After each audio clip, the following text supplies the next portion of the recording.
कश्मीर जश्न ईद मिलादुन्नबी जे सिलसिले में कश्मीर में भी मुख़्तलिफ़ हंधनि ते इस्लामी झंडियुनि ऐं बेजियस जा स्टॉल लॻाई विया आहिनि। वधीक तफ़सील वठूं था पंहिंजे रिपोर्टर मलक बरकत अली खां। जी बरकत, ईद मिलादुन्नबी जो तैयारियुनि जे हवाले सां आगाह कजो, छा तफ़सीलात आहिनि? हाँ, पूरी दुनिया जे अंदर कश्मीर में भी रबी अव्वल चंड नज़र ईंदे हुए कश्मीर में भी मुख़्तलिफ़ चौकनि में स्टॉल ऐं जुलूस मरहबा सरकार के अमन जो नारा गूंजे रहिया आहिनि। इन टाइम असीं मौजूद आहियूं कश्मीर मेन रोड ते, जेको आहे कश्मीर जे मुख़्तलिफ़ चौकनि में स्टॉल ऐं झंडियूं कश्मीर खे सजाया वेंदा। अचो त ये तुझे ख़रीदनी लब्बैक लब्बैक लब्बैक या रसूल अल्लाह, लब्बैक लब्बैक लब्बैक या रसूल अल्लाह।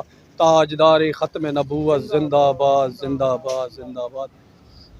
जी शुक्र अल्हम्दुलिल्लाह, अल्लाह जा लख एहसान आहिनि। ये जो महीनो असांजो सब को बेहतर महीनो आहे, बाक़ी महीना भी बेहतर आहिनि, पर असांजी इहा ख़ुशी आहे त हज़ूर पाक सल्लल्लाहु अलैहि वसल्लम जी आमद आहे। हज़ूर पाक सल्लल्लाहु अलैहि वसल्लम जी आमद जे लाइ हर माण्हू तैयारियूं करनि था ख़ुशी जे लाइ। जीअं इंसान जे लाइ घर जे लाइ हिकु ख़ुशी हूंदी आहे, जीअं माण्हू चवंदा आहिनि यार असांजी औलाद आई आहे, औलाद जे लाइ को ख़ुशी कयूं, पर असां चऊं था उन खां वधीक अहमद जेको मुस्तफ़ा सल्लल्लाहु अलैहि वसल्लम जे लाइ असां हर दोस्तनि खे दावत ॾियूं था, रैली कढूं था, हर शइ करूं था। शुक्र अल्हम्दुलिल्लाह, हज़ूर जे सदके जो भी मिलियो आहे, काइनात भी हज़ूर जे सदके, आसमान ज़मीन भी हज़ूर जे सदके।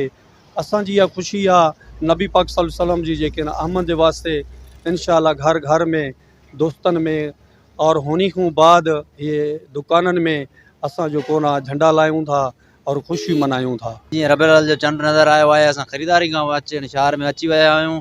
जीअं रबीउल अव्वल असां ईअं मल्हाईंदासीं जीअं ईद जो ॾींहुं मल्हाईंदा आहियूं इंशाअल्लाह।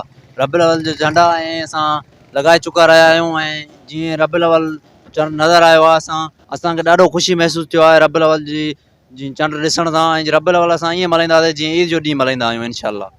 महिरबानी तफ़सीलात खां आगाही ॾियण लाइ। सब्सक्राइब कयो अवामी न्यूज़ HD खे ऐं ताज़ा तरीन ख़बरुनि लाइ ॾिसंदा रहो अवामी न्यूज़ HD।